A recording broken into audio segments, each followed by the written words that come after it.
le gel des droits de scolarité. Voici quelques étudiants membres de la classe. Là, ils vont une proposition un peu plus généreuse, mais qui encore là éloigne le débat sur la hausse. Je pense que le but de cette proposition-là, en fait, c'est de faire lâcher les plus mous de la gang, on va dire, peut-être.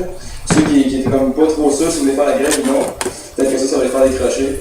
Puis je pense seulement c'est là qu'il ne faut pas lâcher. Alors c'est vraiment important, il ne faut pas lâcher parce que là, ils nous tiennent. Je pense qu'il y a quelque chose de positif à voir là-dedans. Ça montre que nos moyens de pression sont efficaces. L'ouverture qui n'avait peut-être pas d'administre au début de la grève et qui là sent l'urgence de bouger.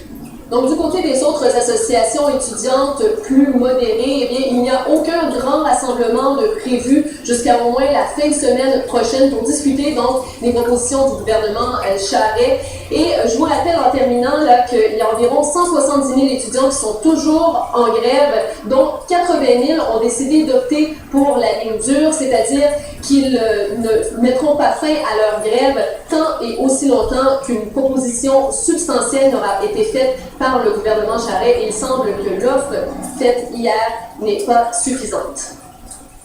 Contestation étudiante toujours, une manifestation mouvementée s'est déroulée ce matin dans la ville de Saguenay. La manifestation a débuté dans le calme, dans les rues du centre-ville, mais elle s'est échauffée lorsque les participants se sont dirigés vers le pont du Duc, qu'ils ont occupé pendant plusieurs minutes.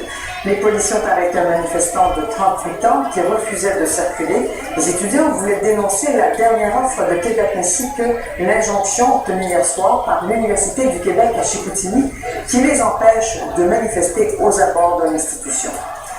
Et puis, on ira écouter à 16h la conférence de presse que tiendront les 3 grandes associations étudiantes opposées à la hausse des droits de scolarité. Les employés de 2 dépanneurs couche-tard sont en voie de franchir une étape importante en vue de leur syndicalisation. Le ministère du Travail a décrété 2 arbitrages pour l'imposition des conventions collectives. La CSM en a fait l'annonce dans le cadre d'une manifestation visant à souligner le premier anniversaire de la fermeture d'une succursale montréalaise qui était l'une des 5 à avoir obtenu la syndicalisation. Des employés syndiqués ont manifesté devant l'ancienne succursale. Écoutez, dans le cas de Saint-Denis-Beaubien, il vient d'annoncer il y a à peu près un mois qu'il va ouvrir dans le franchisé couche-tard à 500 mètres d'ici. S'il n'était pas rentable ici, il va être rentable à 500 mètres d'ici. Il y a quelque chose qui ne fonctionne pas dans la logique de M. Bouchard.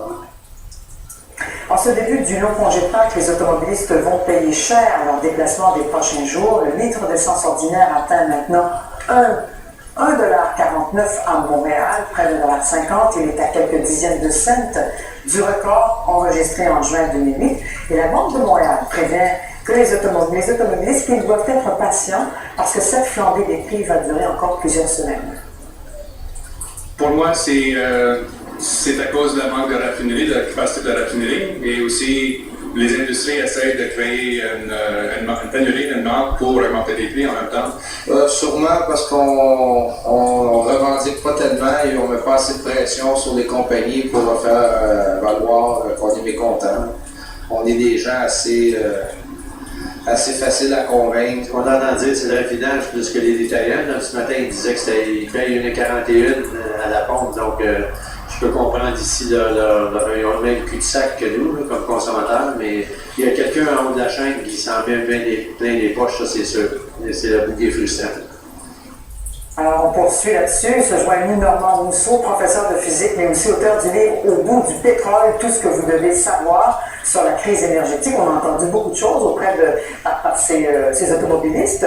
Est-ce que vous partagez certaines de leurs analyses lorsqu'on dit, par exemple, c'est notre capacité de raffinage qui explique cette situation-là? Non, c'est pas juste ça, parce que si on regarde les montants qu'on accorde au raffinage, ils sont importants, mais ce qui devine, c'est avant tout le prix du pétrole.